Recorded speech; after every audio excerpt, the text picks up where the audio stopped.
അസ്സലാമു അലൈക്കും. സമസ്തന്റെ സമ്മേളനത്തിന് പോന്നതാ. ഇന്നലെ രാത്രി 10 മണിക്ക് പോന്നു ബസ്സിൽ. ഇപ്പൊ എത്ര സമയം? 10:38. ഇപ്പോഴും സമ്മേളനത്തിന് എത്തിയിട്ടില്ല. ബ്ലോക്ക്. സുബൈ സ്കെച്ചാൻ കണ്ണൂരിൽ നിന്ന് ഇറങ്ങിയിട്ട് അവിടുന്ന് സുബൈ സ്കെച്ചിട്ട് തിരയിൽ തുടങ്ങി. 10:30 മണിയായി. ഒരു ഹോട്ടലിലും ഭക്ഷണമല്ല.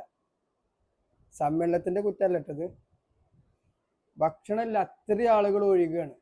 നമ്മളിങ്ങനെ പറയണേ ഞാൻ കേട്ടിട്ടുള്ളൂ, എന്ത് ഒരു എല്ലാ വഴികളും എന്ന് അറിയില്ലേ, അങ്ങനെ ഒരു ചായക്കടയിൽ ഒരു വണ്ടിയാണ് നിർത്തിയ 5-8 ബാക്കിൽ നിർത്തി ചായക്കടക്കാരൻ പറയണ ഇല്ല പോയിക്കോളി പോയിക്കോളി, ഇല്ലല്ല പേടിച്ചിട്ട്. അങ്ങനെ നമ്മളെ കൂടെ ഈ ക്യാമറ എടുക്കുന്ന ഒരാളുണ്ട്. ഓന്റെ തലയിൽ ഉദിച്ചൊരു ബുദ്ധിയാണ്. സെറ്റപ്പ് ഉണ്ടെങ്കിൽ അൽഹംദുലില്ലാ AC വരെ ഉണ്ട്. നമ്മളെ കൂടെ പഠിച്ച ദാവൂദിന്റെ നാടല്ലത് വിളിച്ചോനിക്കായിരുന്നു. 5 കിലോമീറ്റർ റിട്ടേൺ ഘട്ടനെ പോകുന്നു. ദാവൂദിന്റെ പെരയിലെത്തിക്കാണ്. ഇപ്പോൾ നമ്മള് ഡിഗ്രി വരെ പഠിച്ചോണ്ടേ എല്ലാ ജില്ലയിലും നമുക്ക് സുഹൃത്തുക്കളുണ്ട്. അൽഹംദുലില്ലാ, എവിടെ നമ്മൾ കുടുങ്ങൂല. അപ്പൊ നമ്മളെ ദാവൂദുണ്ട്.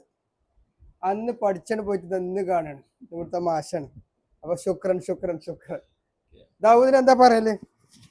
ഇതിപ്പോ എത്രാമത്തെ ആൾക്കാരെ സമ്മേളനവുമായി ബന്ധപ്പെട്ട് ഇവിടെ വരുന്നത്? സമ്മേളനവുമായി ബന്ധപ്പെട്ട് പലരും ഇങ്ങനെ വിളിച്ചുകൊണ്ടിരിക്കുന്നുണ്ട്. നമ്മളാൽ കഴിയുന്ന സഹായങ്ങൾ ഇങ്ങനെ ചെയ്യും.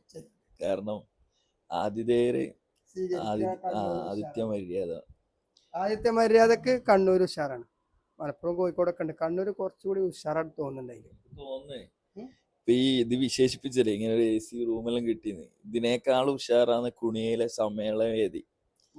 ക്യാമ്പിന്റെ വേദി എന്ന് വിചാരിച്ചാല് ഇന്ന് രാവിലെ ഒരാൾ വിളിച്ചപ്പോ പറഞ്ഞതെന്ന് വെച്ചാല് സ്വർഗം മാതിരി എന്നാണ്. ഇരുന്നോടത്തേക്ക് ഭക്ഷണം എത്തുക. അപ്പൊ അത്രയും സെറ്റപ്പാന്ന് പറഞ്ഞത് സമ്മേളനത്തിന്റെ ക്യാമ്പിന്റെ വേദി. 2 മണിയോടുകൂടെ ക്യാമ്പ് അവസാനിക്കും. ക്യാമ്പിൽ എൻട്രൻസ് എന്ന് വിചാരിച്ചാൽ പാസ് മുഖേനയാണ് നേരത്തെ ബുക്ക് ചെയ്തത്. ശരിക്കും നമ്മളെ കൊതിപ്പിക്കുന്ന മാതിരി അത് രജിസ്റ്റർ ചെയ്യാത്തവർക്ക്. ഓക്കെ, അപ്പൊ ഞങ്ങള് ഫ്രഷ് അപ്പ് ഇവിടുന്ന് ചെയ്തിട്ട് തിരിക്കും വീണ്ടും കുഞ്ഞിയിലേക്ക് ഇൻഷാ അല്ലാഹ്. ആ ജനസാഗരത്തിലടിയാം.